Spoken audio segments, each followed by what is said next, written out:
I literally quit pretty, cushy job during a pandemic, during times when like the whole, like it felt like we're going into the zombie apocalypse. It was kind of scary. Remember when like Tom Hanks got Oh, COVID? yeah. That's when I went in. I was like, like this is like, it's either now or never. All right, I'm in focus. Am I in focus? Check. I need water. Okay. I just talked to Andrew Gazdecki. Who is Andrew Gazdecki? Andrew Gazdecki is a serial entrepreneur. What does that mean? It means he's really good at starting and selling companies. And selling companies is what his platform is built upon. It's called MicroAcquire.com. What is MicroAcquire? MicroAcquire is basically a Zillow for SaaS companies. I started MicroAcquire after selling 2 startups of my own, and going through the process is difficult. Typically, as a first-time founder, you have no idea what you're getting yourself into when you go through an acquisition.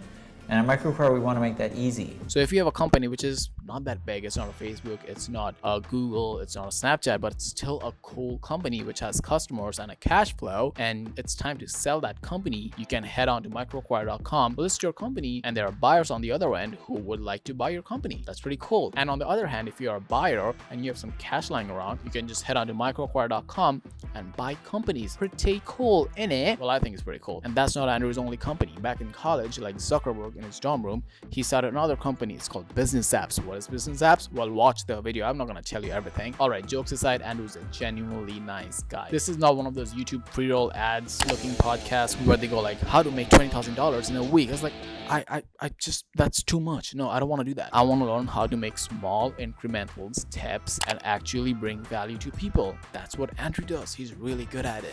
You can check him out on his Twitter, Andrew Gazdecki. You can check out his platform called MicroAcquire. And if you want to learn about his story, keep watching the video.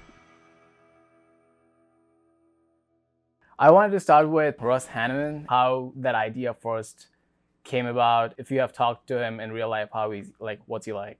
So I'm a big fan of the show. I think it's one of the funny, and it's just hilariously accurate in terms of kind of what happens in Silicon Valley. All of a sudden, I'm 22 years young, and I'm worth 1.2 B. Now, a couple decades later, I'm worth 1.4. You do the math. The story goes, I launched MicroAcquire, and I just was thinking of kind of like different sort of like marketing tactics. I personally love to market. I love to have a podcast like this, great content. And I go on Cameo, and this was so the first Russ Hanneman video was about 2 years ago. And I just went on there and I just typed in like Silicon Valley. I almost was looking for someone like from The Office or something like that. And then I saw Russ Hanneman on there and I was like, dude, that's my favorite character. MicroAcquire. Gazdecki. What's up? It's your favorite fake brilliant billionaire investor. And at the time, he was $200 to book. And so I was like, That's okay. cheap. Now he's 5,000. Oh, that's nice. Yeah, so he's definitely gone up in demand. And I just booked him and built a relationship with him ever since. I've talked to him on multiple occasions. When MicroAcquire passed 2 million in annual recurring revenue, he sent me a video through Cameo, just like a genuine thank you, like it's been fun working with you. But he's been like my day one sort of person. Like when it was just me running MicroAcquire, it was just an idea. We had 0 revenue. And then through every product release, and then a big part of those videos is just adding humor to the brand. You thought of startup to find a startup to get the buyers bought up for the startup with the startup to get acquired by the startup with the startup. So you want to start up? Don't start up with me. I don't know if anyone laughs harder than me when I put them out. So no, definitely people get it and people enjoy the exact humor you're putting out, exact humor Russ is putting out. So we definitely appreciate it as like your Twitter audience. And yeah, I'm pretty sure that's one of the better uses of Cameo, right? To help your like own startup and business. Yeah, one thing I also know too is he's coined a lot of phrases like Gazdecki style, MicroDecki. I don't tell him to do any of that stuff. I just like off the cuff. That's so cool. Yeah, I always tell him like just do your thing, man. Like you're the funny. And then I just because I appreciate, when he does make those videos. In Cameo, you can send a reaction video. Uh-huh. So I send it to him. There's a few where I actually have like tears on my face. I'm like laughing so hard. And I'll just send it to him and just be like, dude, you know that I That's don't know. funny. Like I just like if you're like a, you know, actor or comic, I feel like you'd appreciate someone sending you like their natural reaction. So every time I get a video from Russ, I see it first, then you can send sort of your reaction video. And I'm just dying like when I get it. That's so cool. I wanted to talk to you about like what these days, what exactly does your like day in life look like? That's a good question. Depends on the day. Some weeks are pretty calm. Some days are extremely busy to the point where I'm working till like 10 p.m. I usually try to schedule my week. Like I'll go through like a calendar audit like over the weekend, and I'll usually reschedule certain meetings if I feel like I'm too packed. Mm-hmm. Because I like to have a lot of time open for my team. So if there's just something that comes up, or just emails are coming in, or just calls I have to take. But at this point, well, I guess we should talk. At the beginning, I was just doing everything. So basically, for the first like year and a half of MicroAcquire, I was doing customer support, product management, podcasts, social stuff, operations, HR, I guess. But it was just me. And now I've delegated so well. It's mostly just meeting with my team, and then on my quiet days, I'm kind of just marketing MicroAcquire. I love marketing. I love engaging with MicroAcquire users, both buyers and sellers. So typically, it's a day of podcasts like this, creating content with my team, uh, one-on-ones with my direct reports, or it's just open days for me to kind of just think strategy and take a step back and make sure I don't get burnt out. Since you're a serial entrepreneur and you mentioned delegation, you started off in your college when you started business apps, and you clearly did everything on your own. And even with MicroAcquire, you started it by yourself. Uh, how do you handle delegation, and do you realize that you have gone better at it, or how do you go about it?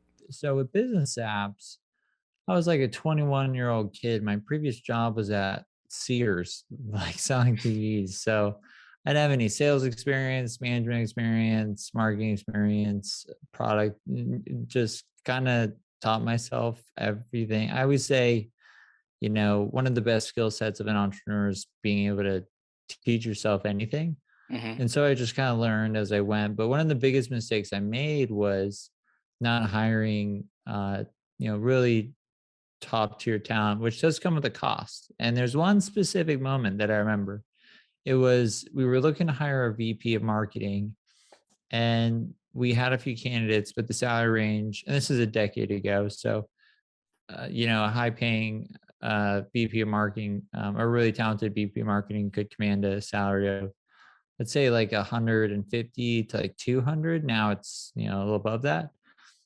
And I'm like 23, and I'm like, man, I was making like 30K last year. Like, there's no way I'm paying someone that much money. But when you think about it, what happens when you pay someone of that caliber is they pay for themselves. They're creative to the business. They add at least 10 times your salary, if it's a good hire. And I just didn't look at it like that. And so it took me a while to really realize like I need a bench of players to help me across, product, marketing, operations, support, sales. Sales was one I never really kind of gave up on. I was just like that. Um, so moving over to MicroAcquire, I completely from day one rehired all of my best VPs from business apps. So that's kind of like a second time founder hack, is you just know like, hey, I've already worked with you. Because when you hire someone new, there's always that risk of, am I going to get along with you? Is this going to work out? You can do all the interviewing you want, but you don't really truly know until they get into the building and they start interacting with your team. And so I immediately recruited my former CFO, made him COO, my old VP of product, VP of engineering. And since then, I've hired my old creative director, and she's amazing. About half my team are people that I've previously have worked with, but now my team fires me from stuff all the time. They just say like, "Hey, Andrew, like we're gonna take over this process of the business," and I'm like, "All right, this is the only job where it's good when you get fired." I'm happy. That's so cool. Correct me if I'm wrong, but like you started MicroAcquire during COVID, right? When lockdowns began. Yeah, I launched it uh January 2020, and then Yeah. COVID. I remember I was in Hawaii Yeah. in March when like the first case hit, Yeah. and we were there for 2 weeks. I was hoping we get stuck there, but that didn't happen. And that's when microcard just kind of started taking off. Wow. Like, I'm in Hawaii, and that was when the first acquisition happened. Was when I was on vacation. I was like, whoa, like this, there could really be something here. Like someone actually bought, like, I believe it was a small app, but it's so hard to forget your first customer, that first moment where it's like, there's something here. Like, oh my Yeah. gosh. And then my wife was like, we're on vacation, like put your laptop away. And I'm like, you don't understand. But yeah, launched it during COVID. What was that like? They're like, because you work in tech entrepreneurship, like the whole world is going to the shitter, like the economy's down, the stock market's down. Like, were you afraid in any level, any capacity, like starting your own company or venture on your own? Well, let me tell you this. So, prior to actually formally launching MicroAcquire, I was CRO, Chief Revenue Officer at a company called Spiff. Uh huh. I had just sold a company called Altcoin, which is basically a crypto company, and our goal was to speed up times on the Ethereum blockchain. And then the crypto markets just crashed, and we sold it to a company called B&K to the Future. It wasn't as meaningful as an exit like Business apps by any means. I kind of refer to it as we landed the plane in the Hudson River, if you've ever seen that movie. Yeah. So I was Captain managing. Sully. Yeah. Yeah, so I love that movie. Yeah. But so I was managing their sales team, and this was very early on. So I built their sales process, built their marketing process, trained 5 untrained sales reps who had never logged into Salesforce in their life. Wow. Took the company from zero. It's obviously a team effort, but took all that off Jaron, who is one of the most amazing people, the CEO's plate, and allowed him to focus on other parts of the business. And we were going out to raise a Series A. And so that's why I didn't launch MicroAcquire sooner. And the reason I started working at Spiff was after I sold Altcoin, I had nothing to do. I became like one of the top 100 Madden players. Oh, And yeah, I know you're a football fan. Yeah. yeah, well, I bring that up because it's embarrassing. And to get there, you have to play like 20 games a day. I just had nothing to do. I had What's your absolutely username?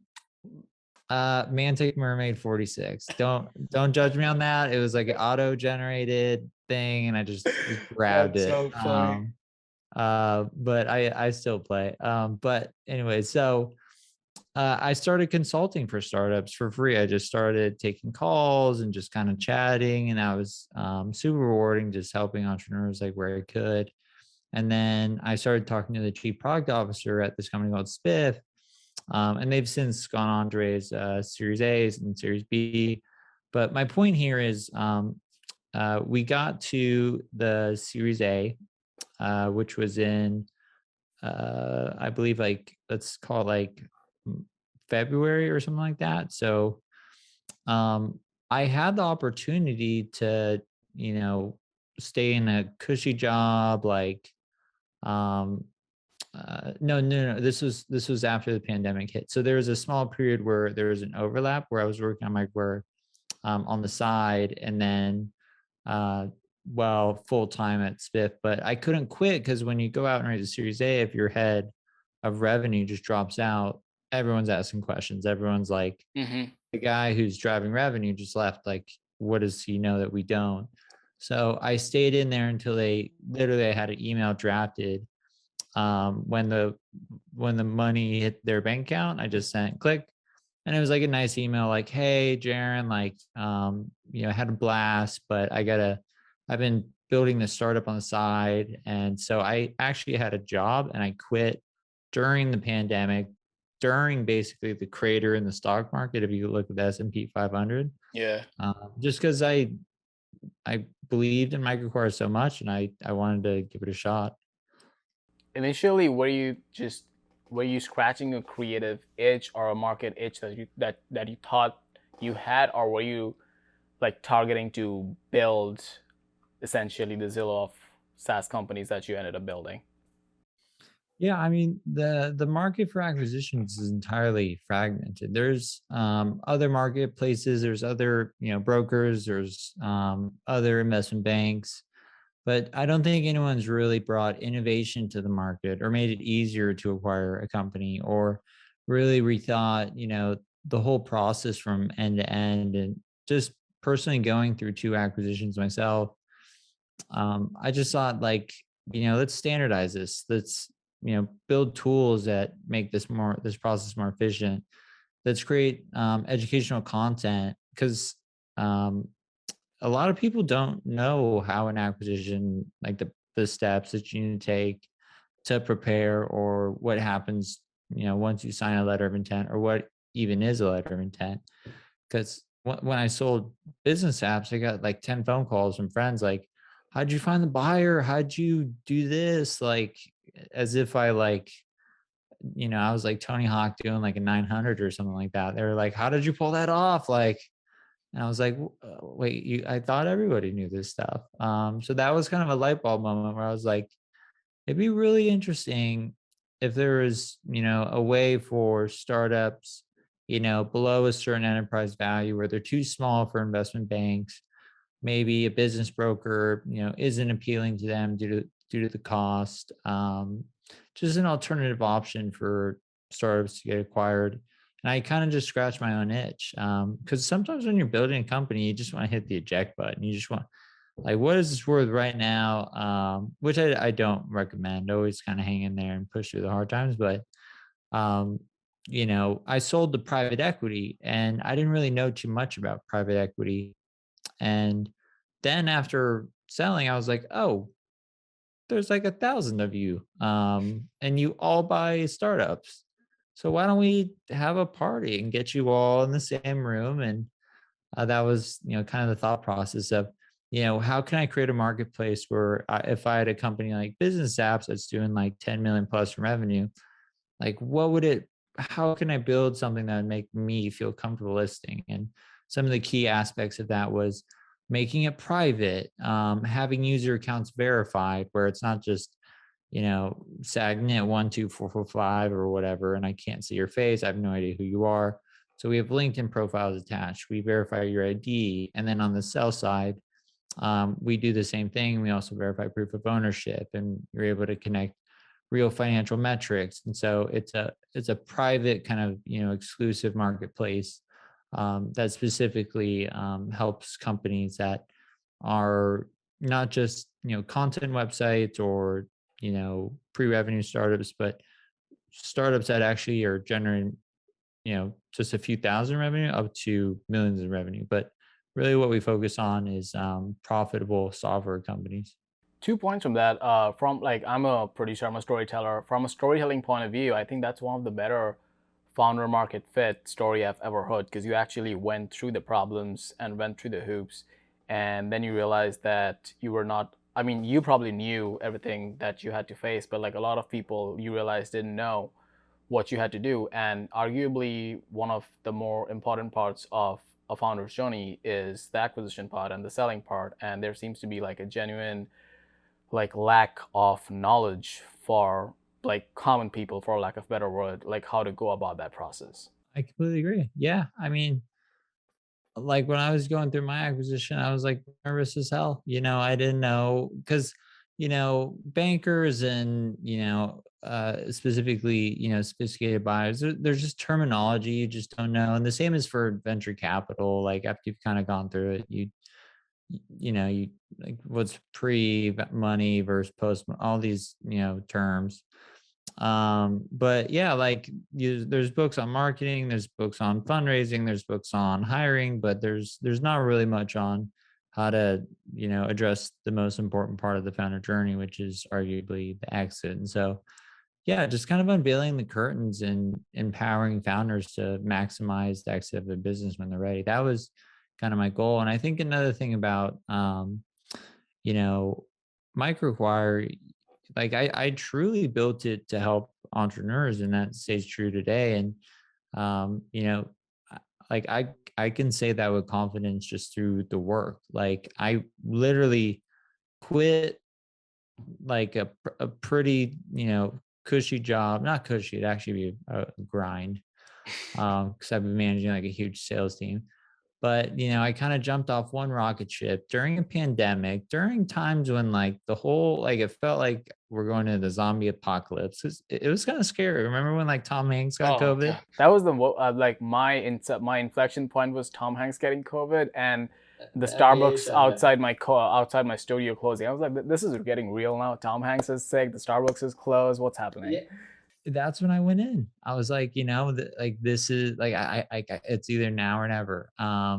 Maybe I think it was like within like a 2 week period prior to that, but I knew we were headed into to some hard times. But I knew startups would continue to thrive. I was very bullish on just the general sort of thesis of startups have been democratized in terms of creating them. There's no code tools.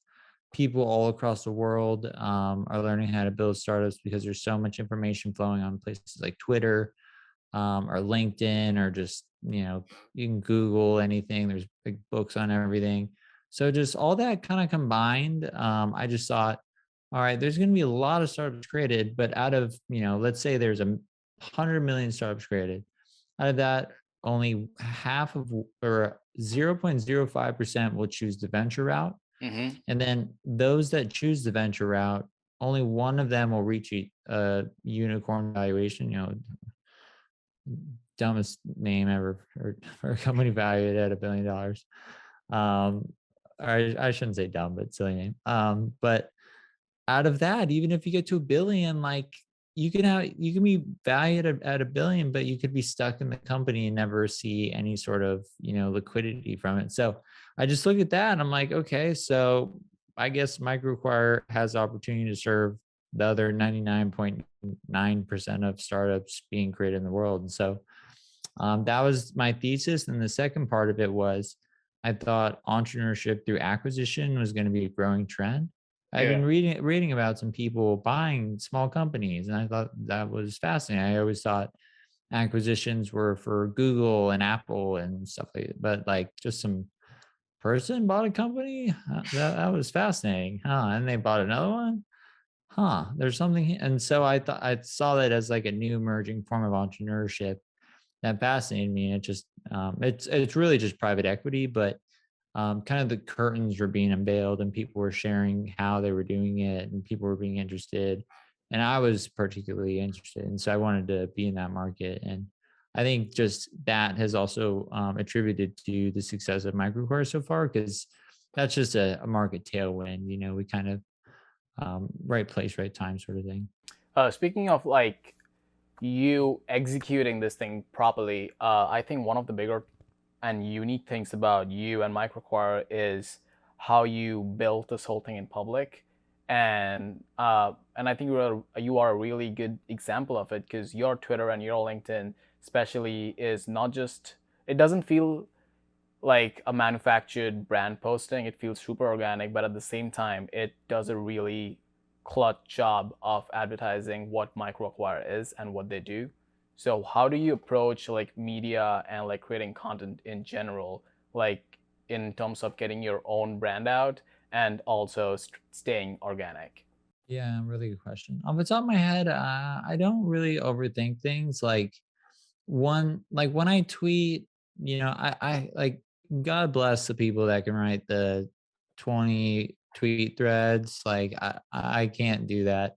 All my tweets, if you just check where it's from my iPhone. I just pull out my phone. I'm like, here's what's on my mind. Like I don't overthink it.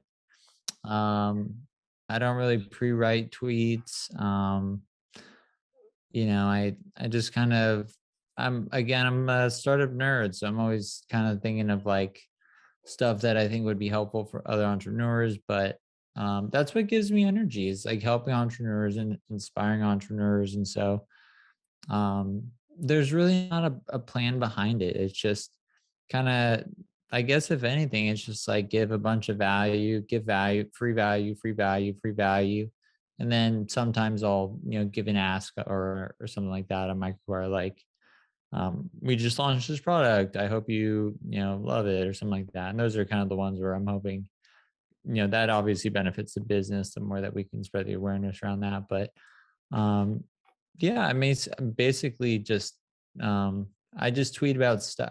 The way I have like a list on a whiteboard upstairs Mm-hmm. of a brand voice, and it's just simple words like, at the top it's humorous. I like to laugh. I don't take myself too seriously. Helpful, encouraging, humble, honest, authentic is one of them. Just being myself. I mean, and just not overthinking it. Some people are gonna, and I get this all the time. You tweet something and someone's like, I 100% agree. And then second person is like, I cannot disagree more. And I usually will just like tweets. I don't comment too much. You want to make Twitter work for you, where it's fun. Like that's not fun for me to kind of, like I said, I say something, Yeah. and if I have to like re-explain it or defend my point, Mm-hmm. I that's not fun for me. Like you just kind of missed what I was trying to say, or you disagree with it, and I respect that, and I move on with my life. But I also get a lot of good ideas for other future content from just people's comments or questions or something like that. So instead of just answering someone's question, I'll make a note to maybe think of a way to answer that later. So it, you know, tens or hundreds of thousands of people can see it rather than just, a couple hundred. Switching gears a little bit. You are from Detroit, correct? And you moved to California. Yeah, I don't know who's looking over me, but I got super lucky in life, and I grew up in Detroit. Yeah, I'm so curious about that story and like your come up in general, because correct me if I'm wrong, like you don't come from money. And growing up, I wanted to know like what was your relationship with money, and like people always talk about the fact that you are a product of your environment. So I'm curious to know what your environment was and what was your like formative experience with entrepreneurship. Did you see someone else doing it, lemonade stands, whatever, and then you had your aha moments, and like what went on like when you were like young teenager? Yeah, that's a really good question. So, I was born in Detroit, and then my dad moved me, my mom, my brother to a beautiful beach town called San Clemente. Mm-hmm. It's in between LA and San Diego. But unfortunately, my dad passed away when I was 6 from cancer, and so uh, that got pretty tough in terms of finances for my mom was raising like 2 kids, and my relationship with money, I saw her struggling because she was cleaning houses. She was, I have a house cleaner now. And so, just understanding like what my mom did to support me, my brother, like she had the hardest job in the world. And she's always supported me through everything in my life. But we lived in San Clemente, and so I'd go over to my friend's house. And when I say, I think the weirdest poor stories are like being grown up broke stories are the ones like, there was a day when I had like $5.07 in my pocket, and I knew I had to do something. And I'm like, I always hear stuff like that. I'm like, did you really have like $5 and set like what? Like the number? It's just such a weird comment. But no, like for a minute we were on food stamps, and like, but it all started to work out, once I was 8, my mom started, she remarried, I believe when I was like 10. And things got a little better. But in San Clemente, I go over to my friend's house, and then it's like a $5 million mansion. And I'm like, this is awesome. What do you do? Miss like I like all my I'm trying to think of a specific example, but pretty much all my friends had like houses like that and stuff like that. And so, I'm living here and everyone else is over here. I guess like another story would be I vividly remember getting picked up from like junior high and like my parents beat up minivan, and it had a timer belt that was like like embarrassingly loud. And so, all the cars are kind of pulling in to pick up kids, and me and my brother jump in, and behind us are like brand new Escalades and stuff. And so, we were in a very wealthy area, but we didn't have, so that's where money kind of became really top of mind for me. Um, and I just got a hold of the internet and was like, oh, I can make money on here. Cool. So I started off with like an eBay store, started making like websites for all the bands at my high school using like GeoCities. If anyone listening remembers, I lived on GeoCities. But also just in lemonade stands. Everyone was trading Pokemon cards. I was selling them. Yo-yos were craze. I was selling them. Not, I like yo-yos, but yeah, I just had like a natural knack for or a natural enjoyment for business. And I think it's really special when you're able to combine like what you like to do also with something that can support you financially. And so I'm really fortunate. I found that so early in life, and I just kept learning and learning and learning and learning and learning. And and then I started hearing about like these tech startups and stuff like that, and I was like, that's what I want to do. And so I went to college at CSU Chico State, and I went with the full intention, not getting a job, not trying to get good grades. I got 4 years to figure out how to build a company or leave here without getting a job. And somehow I pulled it off. Like fast forwarding a little bit. So when you went to college, and as far as I know, you are a non-technical, you don't know how to, like, you're not a coder, right? No, You're, I used to be able to I can still put together like a simple HTML website. I can still design yeah. stuff. Like I got Photoshop, but not good enough to get a job or anything So like that. initially, when you started business apps, was the 0 to 1 daunting in your head as a first-time founder? Like, how am I gonna make a tech company if I don't know how to code? I think the thing there is you're just naive. Like I never once had those thoughts. I was like, I'm making a tech company. Like I didn't have the thoughts of like, well, I don't know this and I don't know that. What if I fail? I'm like, I think there's an opportunity here and I'm going to figure out how to make it work.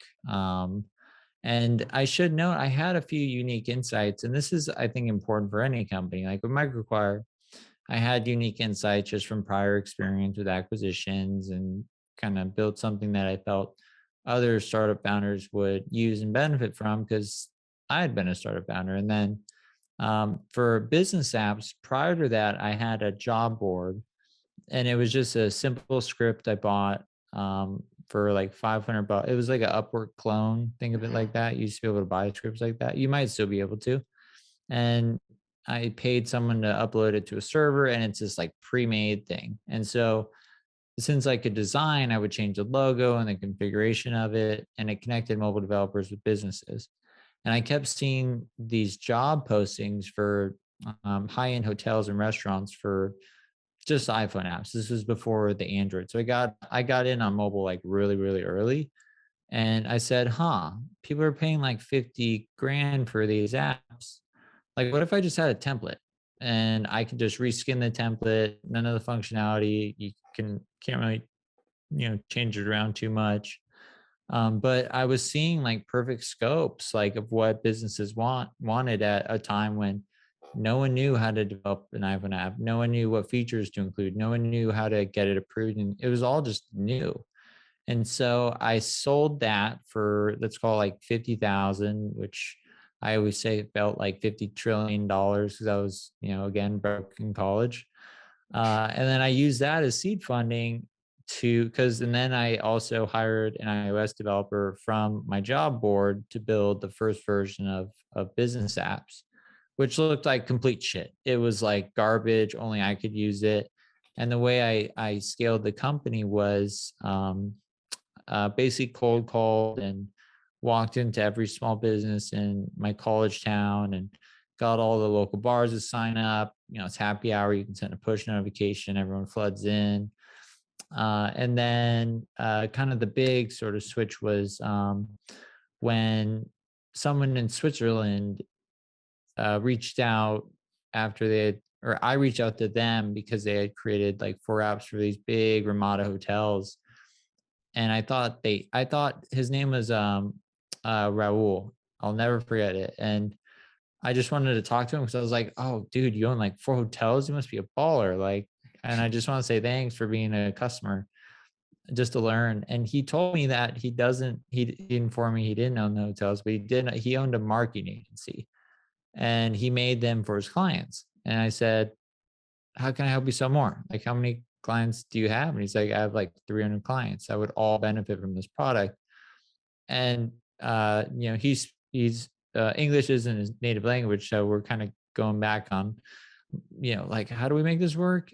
And I just remember him saying, like, if you could white label the product, which means removing the business app's branding, so he could add his branding and charge a higher fee instead of going to his clients and say, hey, do you want an app from business apps? They can go to the website, see the pricing, and be like, well, I want to pay that. He was able to take, we would sell apps to him at $30 a month. He'd build them, he would sell them to his customers, and then he would charge $100 a month plus like a $2,000 setup fee or something like that.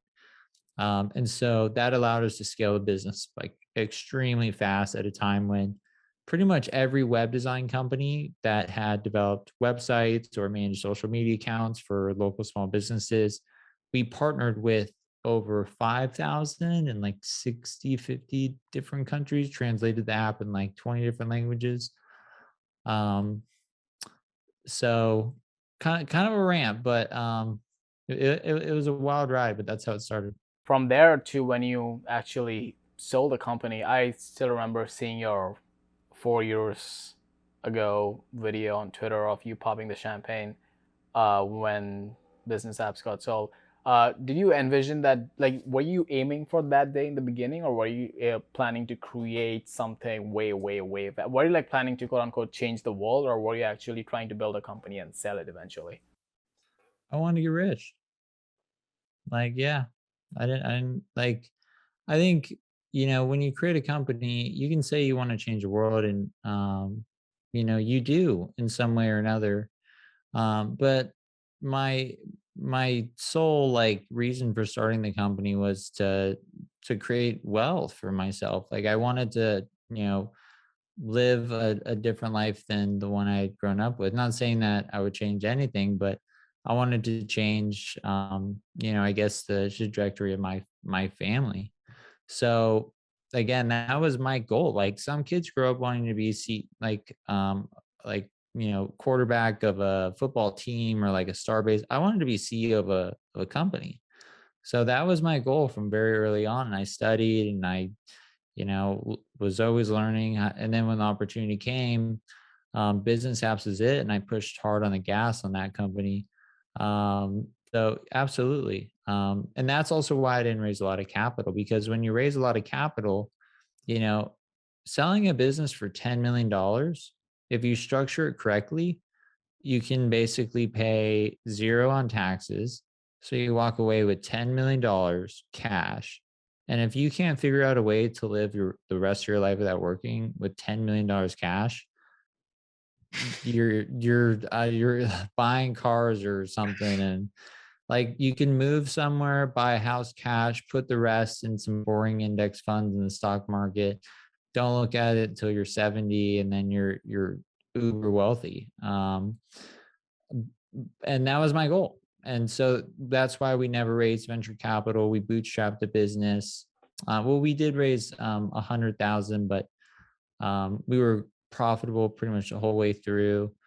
But yeah, I always, we had offers from, other VCs saying like, let's take this to the enterprise. Let's go after bigger accounts, like not small businesses. Like this could be so much bigger.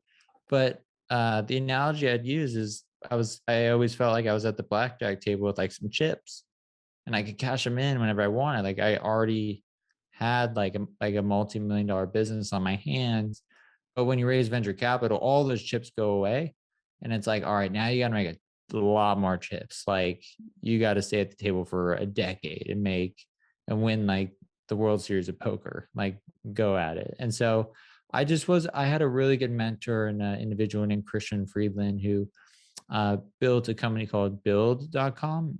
It's basically like Home Depot online. And he'd always tell me, he's like, dude, like if you raise money, like you're going to close out like your buyer pool immensely. So you have like a bird in the hand. You really want to chase two in the bush. That was his saying. So he would always tell me not to raise more money, even though that would have benefited him personally, like a bigger outcome. And he's just such an awesome guy. And so by not doing that, I was able to sell the business with, a large equity stake in the business, and it was a fantastic outcome. So What's your binary set of advice right now for first time founders if they want to go the VC route versus the bootstrap route? Like how do you ask them to decide which is the correct fit for them? if you want to get rich, bootstrap. If you want to, change the world or disrupt the market, then that's when you raise venture capital. Because when you raise venture capital, your chances of success are so low. And MicroAcquire is venture backed. I know my odds. I knew exactly what I was getting myself into, but I can afford to take that risk. I think that's one thing that a lot of founders don't think about is you can go a decade or 5 years or 6 or 7 years into a business because you took venture too early. And maybe this was a good 10, 20, $30 million business. But, because you raised venture capital, you're going to be stuck in the business depending on how, the terms are structured. Do you have, provisions where you need approval to sell the business and all that fun stuff. So I always say bootstrap a business because you can sell it for whatever you want, whenever you want, and you have full control. And then if you want to really, kind of swing for the fences, I always recommend doing that second because you're not worried about like I talk to founders all the time who, they've been working below, a salary they'd make at a normal business for sometimes like 5 to 10 years, and it's just not working out. And when you bootstrap your first business, you gain so much experience. Hopefully you come out with even just a small financial outcome, and then go swing for the fences, go lay on the beach, go do whatever you want. But that's kind of the short story. I always say bootstrap if you want to get rich, raise venture capital if you really want to attack a problem in a market aggressively and disrupt the market.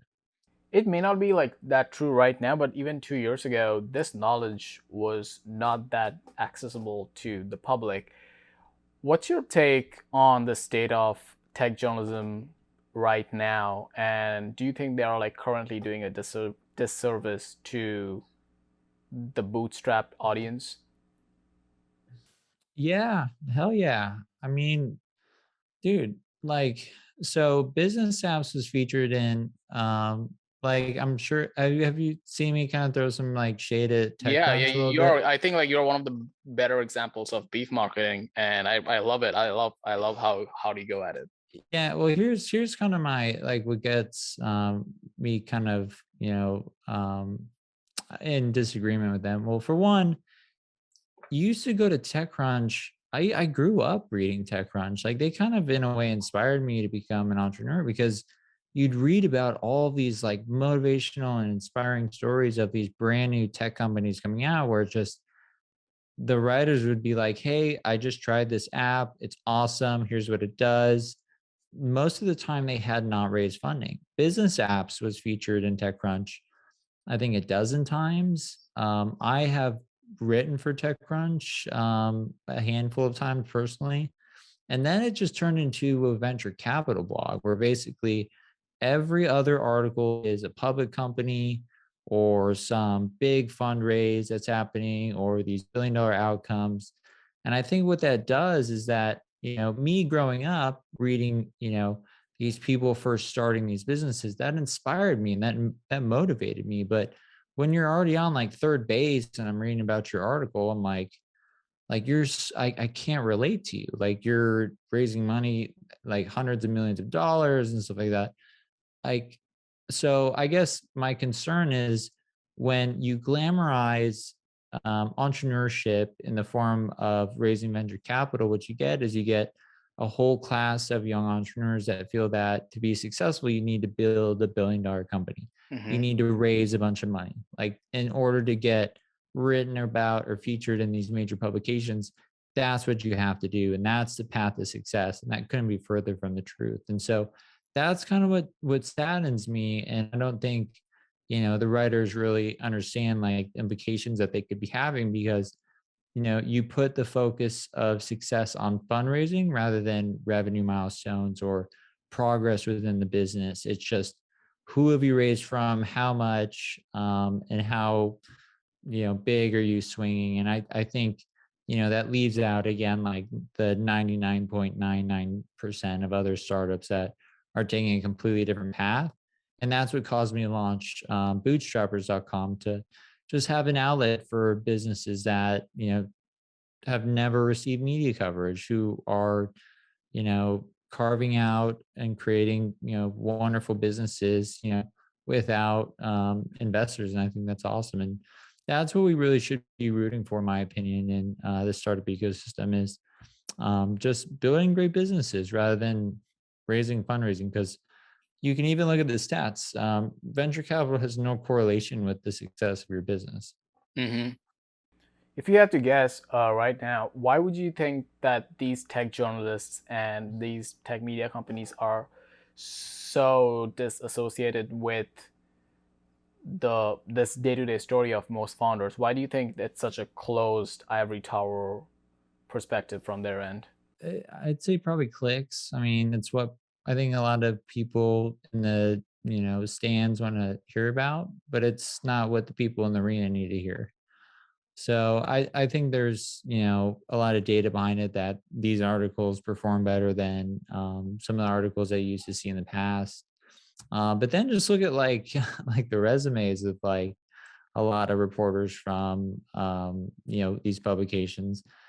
For some reason, they all go into venture capital. Huh, Mm. strange. So that's another There's a thing, is pipeline like, there, yeah. yeah, like literally like half of the writers at TechCrunch, or if not more, move into venture capital at some point. So I think it's just kind of like, it's just it's a venture capital blog. And I respect that. And I think that's awesome. And I think there should be a blog for every type of topic. But just given how big their voice is, I think, they have a little bit of a responsibility to kind of give a more realistic view into what entrepreneurship is, and not just glamorize the huge headlines, because that's the 0.01%. Mm-hmm. And it leaves everybody else out, and it skews the view of what building a startup is really like, in my opinion. Perfect. We have like 10 minutes left, so I wanna go through some like rapid fires. I know you have a CEO coach. I wanna know what advice would you give to first time founders, or like founders in general, in terms of getting a CEO coach? And what Hire benefits one. have you what benefits have you seen from it so far? Like give me an example. The best way I could put it is like, so big football fan. One of the most important people on a football team is the left offensive tackle. Oh So yeah. the quarterback drops back, you can't see his back. It's And so blindside, it's, yeah. yeah, blindside. And so a CEO coach, they can open a number of ways, in terms of like, some days you're just down, you need someone to kind of pick you up. You're able to talk to them about things that you don't want to share with your team or your investors. But most importantly for me, it's strategy. It's covering my blind spots, because there is no such thing as a fully rounded CEO. Like I am terrible at um, organization. Like that's why I have a rock solid COO. I'm kind of like a ready and fire person. Mm-hmm. Like that's a good idea. Just do it now. And Yeah. he pulls me back a little bit. And let's plan this out a little bit, maybe, and then we'll get like probably better traction from it. But covering your blind spots is probably the number one thing. And best advice is just hire one immediately. Perfect. Product versus marketing. I would say marketing first because that's how you're going to validate your product. I think a lot of entrepreneurs build products that solve a problem that they have without really feeling out the market to see if a lot of other people have the same problem or if they're solving it correctly. I think, you always want to try solving a problem that you personally have experienced, but along that journey, definitely loop in customers for feedback. But if I had to pick one, I would pick marketing, because if you can build an audience or a community or some sort of distribution channel before your product is really polished, and business apps is a great example. I used to tell my team all the time, we're a distribution company. We're not a product company.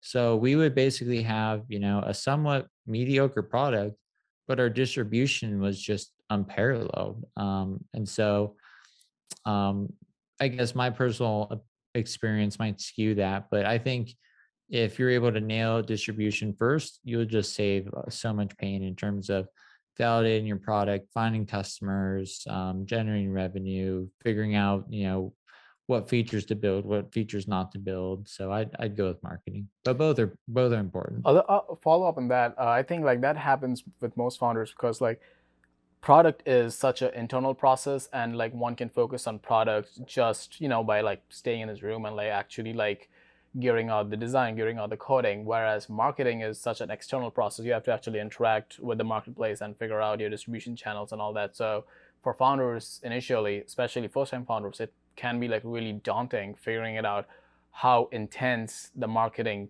need to be in a way so that it can actually support the business. So what's your like 0 to 1 for like first time founders who are actually intimidated by the marketing aspect, even though they are like really good at the product? How should they go about it? Build in public.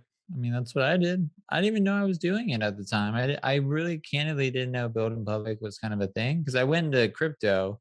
Yeah. And then I went into, Spiff, which is like a B2B enterprise SaaS tool.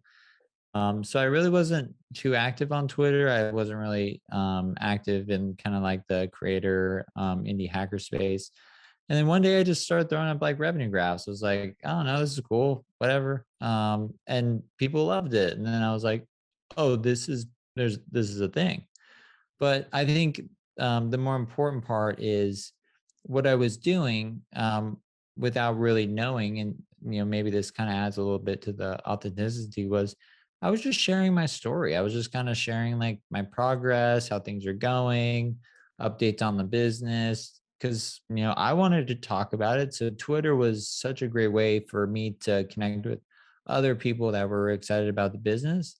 And then another tip too is once you do that, you get people coming to your website. I would just sit on live chat all night sometimes, just chatting it up with people, because I get the best feedback and the best insights. And my favorite ones are the people that just hate your product. They write you these like 4 paragraphs, like why it sucks.